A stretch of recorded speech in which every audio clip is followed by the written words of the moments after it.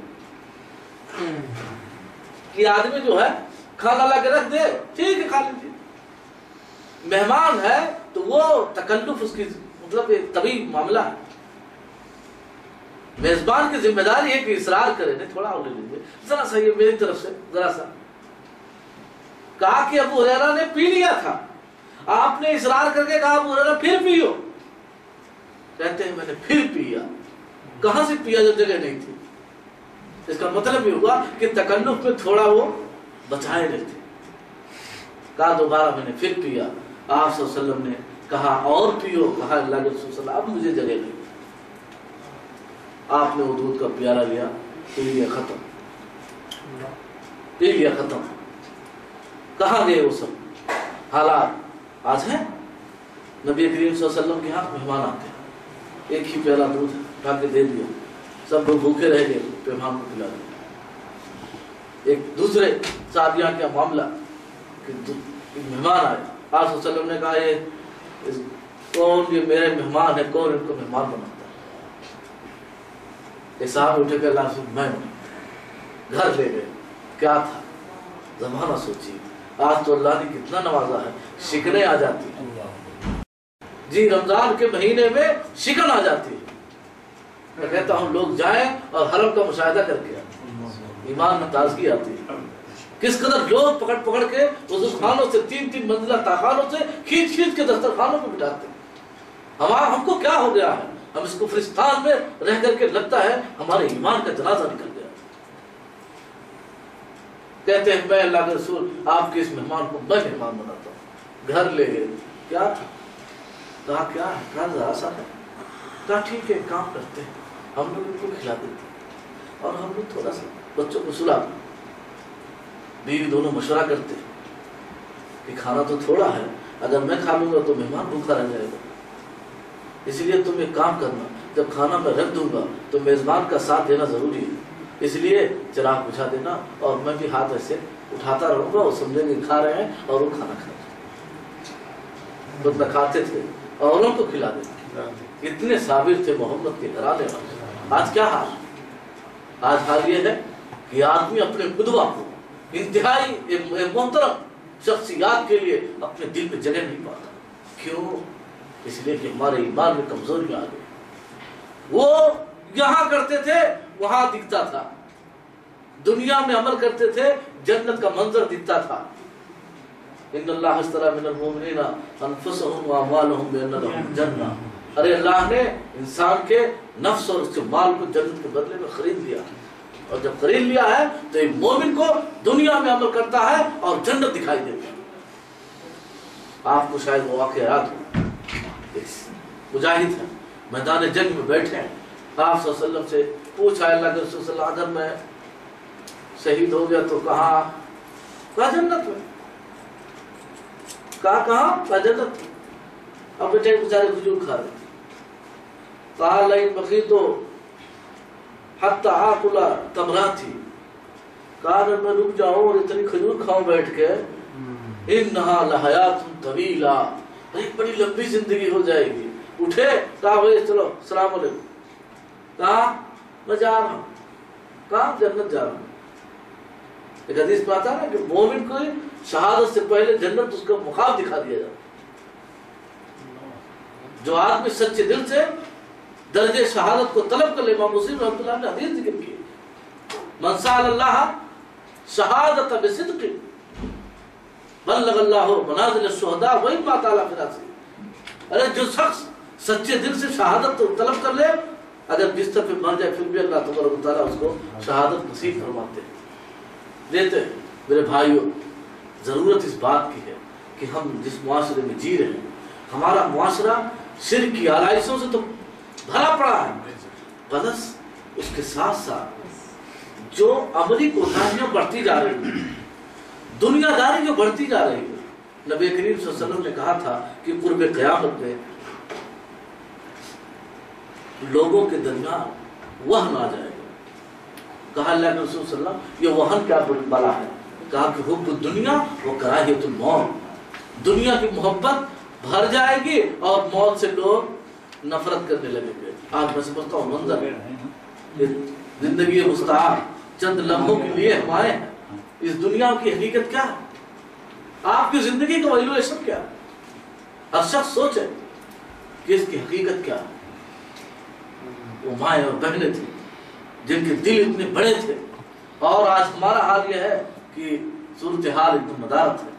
میں تو کہتا ہوں کہ کبھی کبھی حالات ایسے آ جائیں گے، اگر ہم نے اپنی اولادوں سے، اپنے آنے والی نسلوں سے اگر ہم نے ان سب تذکرے چھوڑ دیے اور پھر اچانک کبھی آپ کہیں گے تو یقیناً وہ یہی کہیں گے کیا ایسا بھی کبھی ہوا ہوگا؟ جی ہاں، یہ اسٹوریاں سنتے سنتے، یہ سیریل دیکھتے دیکھتے ان کے ذہنوں پر دماغ اسلام کا جب عکس نہیں ہوگا تو وہ کہیں گے کیا ایسا بھی ہوا ہوگا؟ کیا ایسا بھی ہو سکتا ہے؟ کیوں؟ اس لیے کہ انہیں اپنی تاریخ سے وابستگی نہیں ہوگی۔ اس لیے میرے بھائی اور بہنوں، ضرورت اس بات کی ہے کہ ہم اپنی زندگیوں میں چینجنگ لائیں، تبدیلیاں پیدا کریں اور دنیا کو یہ بتا دیں کہ ہم تو اس نبی کے امت کے لوگ ہیں کہ انسانیت کی کیا بات کرتے ہیں۔ پرندے اور جانوروں تک سے بھی ہم نے ہمدردی کی ہے۔ اس لیے مسلمان، اسلام کا ماننے والا نہ تو کوئی دہشت گرد ہو سکتا ہے اور نہ اسلام اس مزاج کو برداشت کر سکتا ہے۔ اس لیے میرے بھائیوں، پیار کی وہ بولی، اخلاق کا وہ نمونہ جو کہا کہ ظالم سے لیا ظلم کا بدلہ نہ کسی وقت، مارا بھی تو اخلاق کی تلوار سے۔ جی ہاں، بڑھیا کوڑے پھینکتی تھی لیکن کیا ہوا؟ بیمار جب گر گئی تو وہی گئی۔ جی ہاں، انگریزوں کے دور کا ایک واقعہ بیان کیا جاتا ہے کہ ایک مسلمان نے ایک ہندو کی زمین پر ناجائز قبضہ کیا اور اس کو کہا ہم یہاں مسجد بنائیں۔ سارے لوگوں نے اسی کی فیور کی، ہاں نہیں ٹھیک ہے، اسی کی ہے، اسی کی۔ گاؤں میں ایک آدمی تھے تو اس ہندو سے جج، جو انگریز جج تھا، اس نے پوچھا کہ بھائی تمہاری طرف سے بھی کوئی صفائی دینے والا آدمی ہے؟ کہا صاحب گاؤں میں کوئی تو نہیں، لیکن ایک بوڑھے آدمی ہے، اگر وہ بول دیں گے تو میں مان لوں گا۔ تو کہا ٹھیک ہے جا بلا لا۔ تو جب قاصد بلانے آیا تو کہا جا کے اس انگریز سے کہہ دو کہ میں نے قسم کھا لی ہے کہ میں اس کا شکل نہیں دیکھوں، اس لیے میں کیسے آ کے گواہی دوں؟ تو اس جج نے کہا کہ ان سے کہہ دو کہ وہ آئیں اور الٹے منہ کھڑے ہو کر کے اس بات کی شہادت دے دے کہ یہ جگہ کس کی، بھلے ہی میری شکل نہ دے۔ چنانچہ وہ آئے اور انہوں نے کہا کہ سچائی یہ ہے کہ یہ زمین ہندو کی ہے اور مسلمانوں کا ناجائز قبضہ۔ میں چلیے وہ ہندو اس ایک بوڑھے کی سچائی سے اس قدر متاثر ہوا کہ اس نے کہا میں ان کا ایمان نہیں، میں ان کے اسلام کا ماننے والا نہیں، میں اس بوڑھے شخص کے اسلام پر ایمان لاتا ہوں، اور کلمہ شہادت پڑھ لیا اور کہا کہ یہ تم لوگ دو منڈی، دو ذرا سے فٹ کے لیے ہم سے جھگڑتے تھے، میں یہ زمین اور اس کے آگے کی زمین پہ اللہ کے گھر کے لیے وقف کرتا ہوں۔ میرے بھائیوں، یہ نیکیوں کی برکتیں ہیں اور یہ گناہ کے خمیازے ہیں۔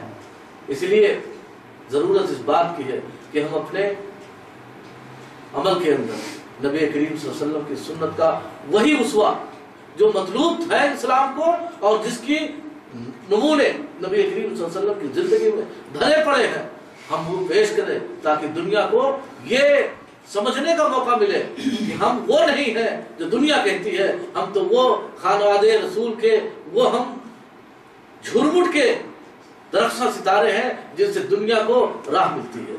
الہ العالمین سے دعا ہے کہ الہ العالمین ہم تمام لوگوں کو نبی کریم صلی اللہ علیہ وسلم کی سنت مطہرہ پر عمل کرنے کی توفیق عطا فرمائے۔ الہ العالمین ہمیں علماء کی اور عوام کی، معاشرے کے گرے پڑے لوگوں کی، سارے لوگوں کی قدردانی کرنے کی توفیق عطا فرمائے۔ الہ العالمین ہماری عزت و آبرو کی حفاظت فرمائے۔ الہ العالمین ہمیں تو نبی کریم صلی اللہ علیہ وسلم کے اسوہ حسنہ پر کامل طریقے سے عمل کرنے کی توفیق عطا فرمائے۔ اقول قولی ھذا واستغفر اللہ لی ولکم سائر المسلمین فاستغفروہ انہ غفور رحیم۔ السلام علیکم.